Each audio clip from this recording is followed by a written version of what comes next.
Welcome to Midwest League Podcast.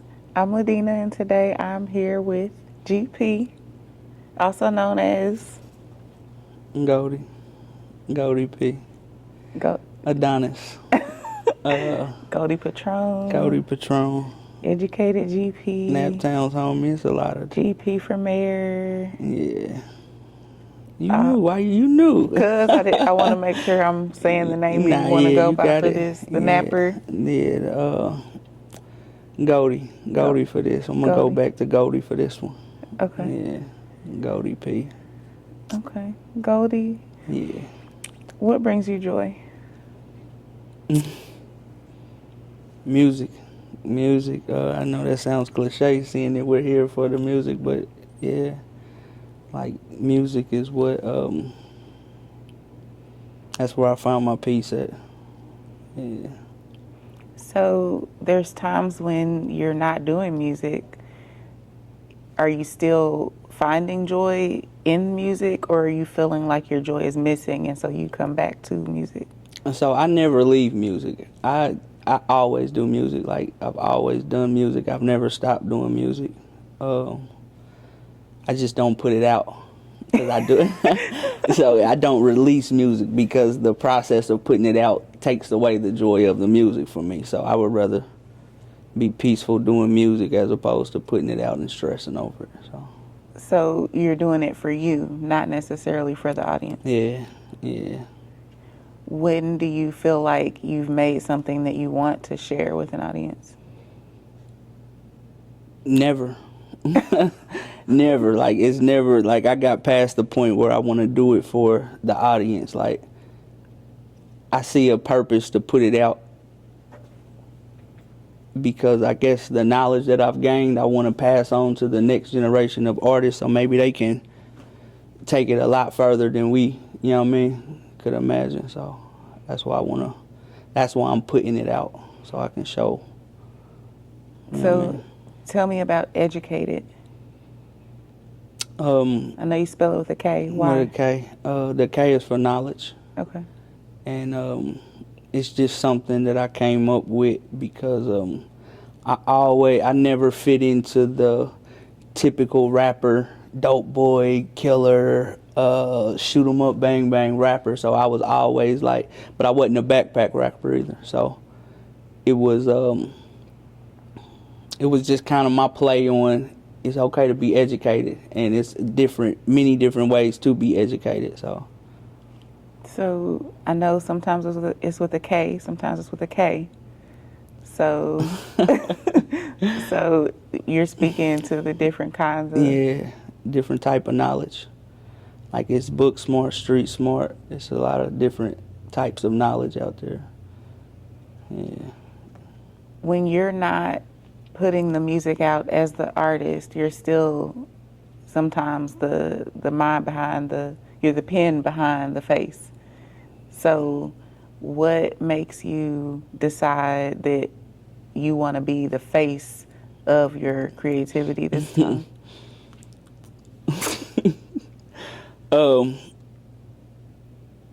I just see a lot of things. Like I want, like when you coaching, you can't go out on the floor and do like the play is not being ran exactly how I see it as a coach, how I'm drawing it up. So if I still got the ability to come back and play the game a little bit, I'm gonna try to get my point across that way. So that's just it.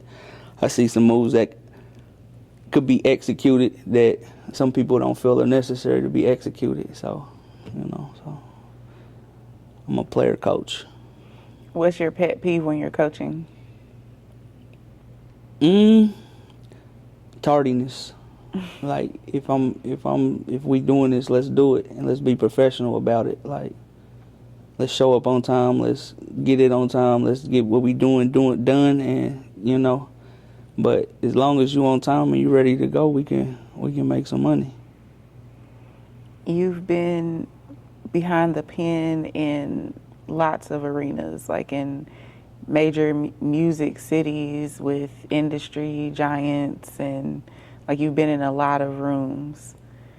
What makes you insistent on your making it happening from Indianapolis? Just because I have been in a lot of rooms, and I've talked to some people who have been there when Indianapolis or their city was like Indianapolis. So when Atlanta wasn't Atlanta as we see it, when it was just the Dungeon Family and then some other guys, and it wasn't rap. So they were there then, and they studios just start popping up just like in Indianapolis. So I was able to go there and see that, and then still be here at the same time, kind of. And I seen like, oh shit, this could be like Houston, this could be like Atlanta. You know what I mean? So that's it. Tell me about the Napper experiment. So the Napper experiment that's my attempt to give back to the next generation of artists. So it's a non-for-profit where we're teaching kids how to create, market, and promote their music, and showing them like you can make it from Indianapolis, because there is a industry here, and there's certain avenues that you got to go through to get your music peak performance. The same way as anywhere else in the world, like it's certain steps you have to take in order if you want your music played. In Indianapolis is no different, and I want to show these kids that, so maybe they can start filling in these positions as the editors and the radio hosts, the people that are pushing the culture that aren't necessarily the artists. And I get to show them how to take their thoughts, put them on paper or put them in their phones, spit them out in the booth, and then then show them how to promote it to get it heard. What's the most interesting thing you've taken from your experience, like working with the next generation? I see a lot of similarities. Like, I didn't want to listen to certain things at the time when I was in their shoes, so I get it. And so I always say I got to figure out a better way to get through to them, to communicate what I'm trying to say, because if they can just get the one thing that they'll just skyrocket that quick, and they'll be like, oh shit, it was just that. Like, yeah, it's just that. It's that simple. But because they feel like they know the way to do it, or their uncle told them that they could do it like this, or like I'm telling you now, this is the process. But if you're not going to listen, you're going to have to go through everything that I went through to get to this mindset, and just listen. But it's hard. I'm figuring out how to communicate that. Are there any certain things that you find that they have pulled from what they saw? Like, I didn't know I was teaching people this, but this is what they got from me. I do. I see it all the time. Like even when you talk to some of the bigger artists around here, they'll tell you like, hey, this is what I picked up from Golde, and this is what you know what I'm saying? Like what? I don't even like doing the name dropping stuff, but you know, it's you don't have to say who, but say what. Like, certain artists didn't even want to perform. Like, they didn't want to get on the camera and be the character.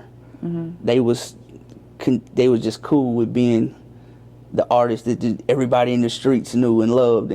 But when they start getting on the camera, they start saying like, oh shit, it's 1,000 people in here to see me, and oh shit, let me get more of this juice. You know what I'm saying? So, but it was a conversation that was had like, hey, you gotta show your personality a little bit more, you know. And they took on to that, and yeah, it paid off for them. You know? So, who are some of the local artists that you listen to? Right now, I'll say Naptown based artists. I listen to everybody. Like, I listen to everybody from a kind of from a competitor standpoint. So okay. It's like looking at people play basketball and you used to hoop. Maybe it's like, oh yeah, I think I can get on that beat and do that. Like, I like the way they did that. But the older artists I'm listening to right now, like Yella. I like Yella. He's dope. Been dope. Debo, of course. That's my guy. That's my little brother. Lil E.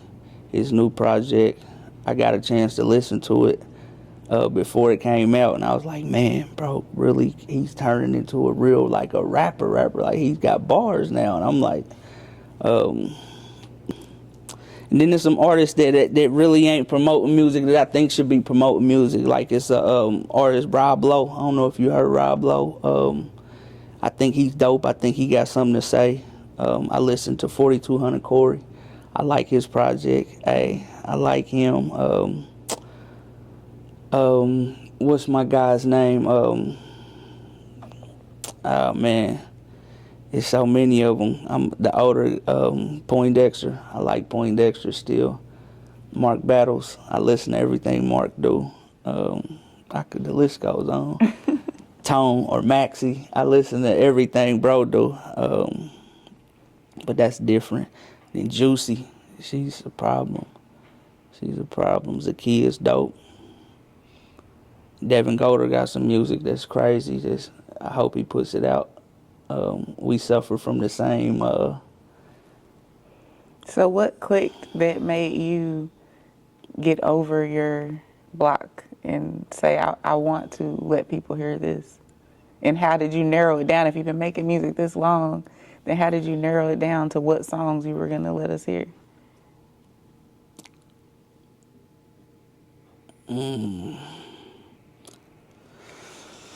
I brought people in to help me with it. That's what it is. Like I knew when I brought somebody in to help me with it, I would have to put it out because I don't waste people's time. So I didn't want to I brought my guy Rencio in, and he helped me narrow down the songs. But like I said, I don't like to waste people's time. Icon, he helped me narrow down the songs. Yeah, that's it. The songs sound pretty personal.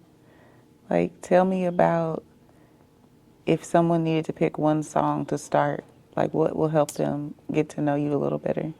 The intro, that's why I put it there. Like, the whole album is, and it's my first album that I've ever put out. So, that's another reason I'm going back to Golde P, because it's my first album I'm actually putting out.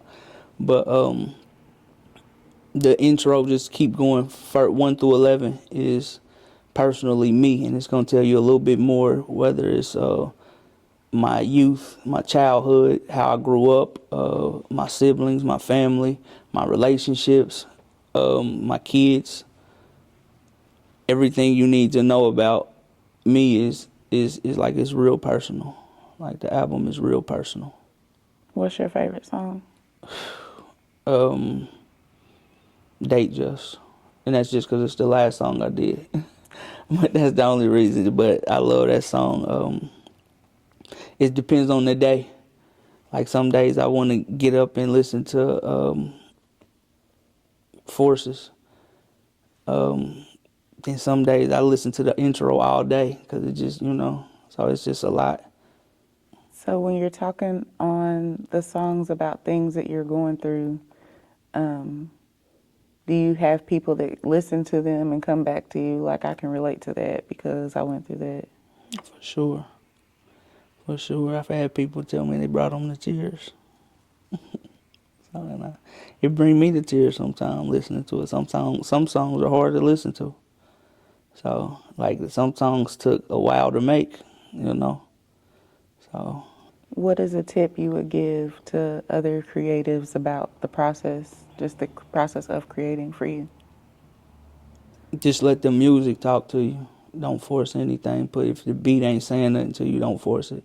No matter how much you like the beat, if you don't come up with the first 4 to 8 bars in the first 5 minutes, you should move on, because at that point you force the music, in my opinion. So I know I am, so. You think the beat is the foundation for everything, or do you ever write and then find a beat that matches the song? Nah, I just write to the beat. I hear the beat, and the beat just has to speak to me. Like, yeah, it has to speak. How do you define the Naptown sound? It's a gumbo of a lot of different sounds. And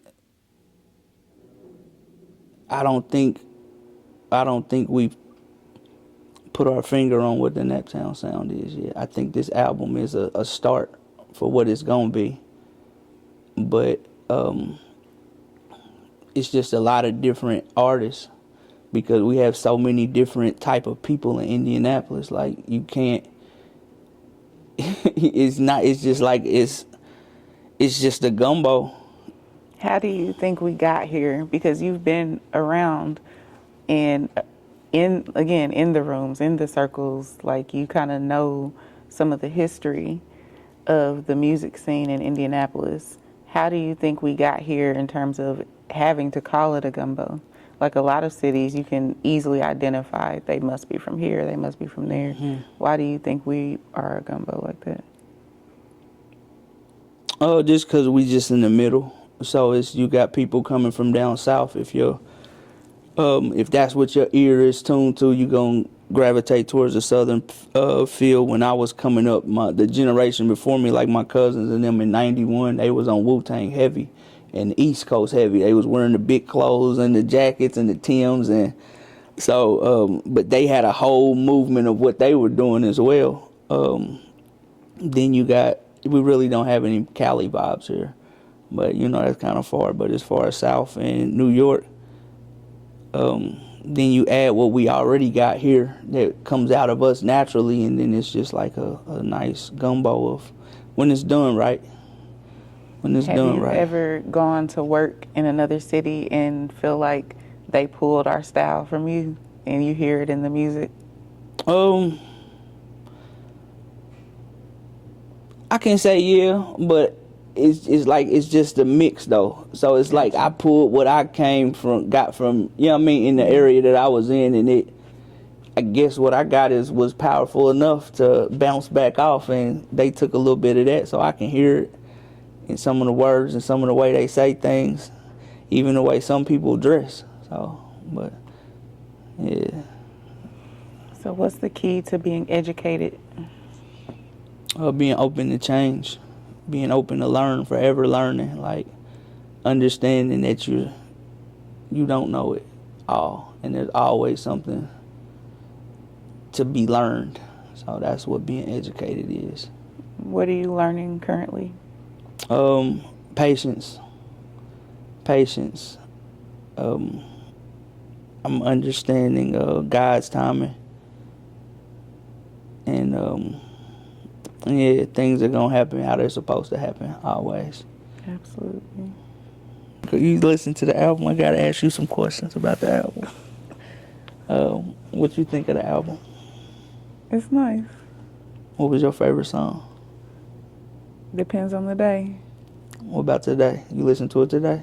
Today, the song about giving up, I can't remember what it's called. Let me see.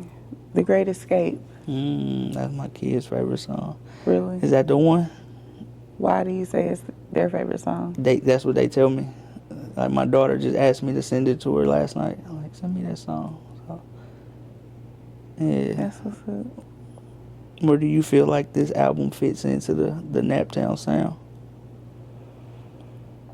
I think that especially the way that you like incorporated features, including B Swift and some of the producers, that it's like once all the producers have their style, So once the same producers get used across so many people's projects, it becomes like an identifiable thing, especially if they're not really working in other regions like that. So I think we do a good job of championing our producers, and I don't know, like in terms of the Naptown sound, I think that we have a heavy influence on what our DJs brought here from the regions that they were popping in. Like, you've got World heavily in Memphis. You've got Black Memphis in Texas. You've got like these relationships that they built, that they brought home, that it was like a period of time where people were buying 3 and 4 local DJ mixes every week. They bought the DJ mixes more than they bought the artist albums. So the DJs really, to me, had a heavier influence on the sound that our ears are tuned to. Yeah. As far as industry standard, where do you see Indianapolis now, and where do you see it in 5 years? Right now, it seems like people are more so chasing virality. And I think it's everything goes in cycles, you know. So I think that is not something that's going to be the case always.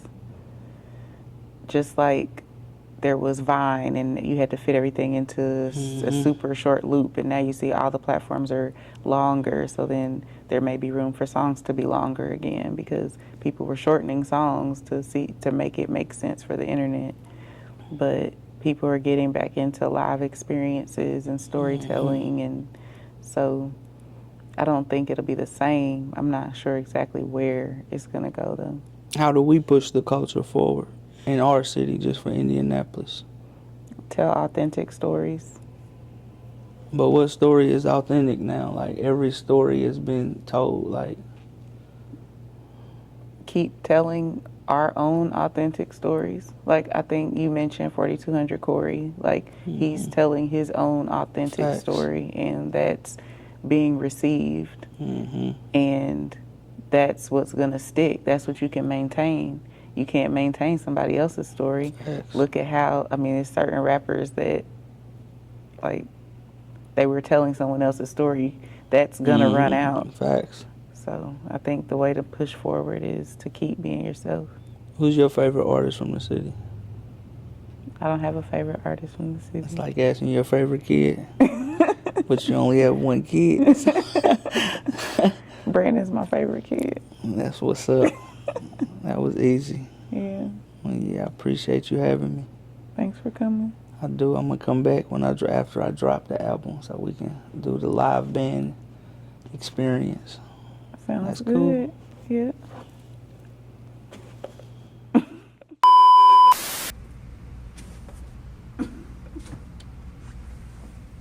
gonna clap?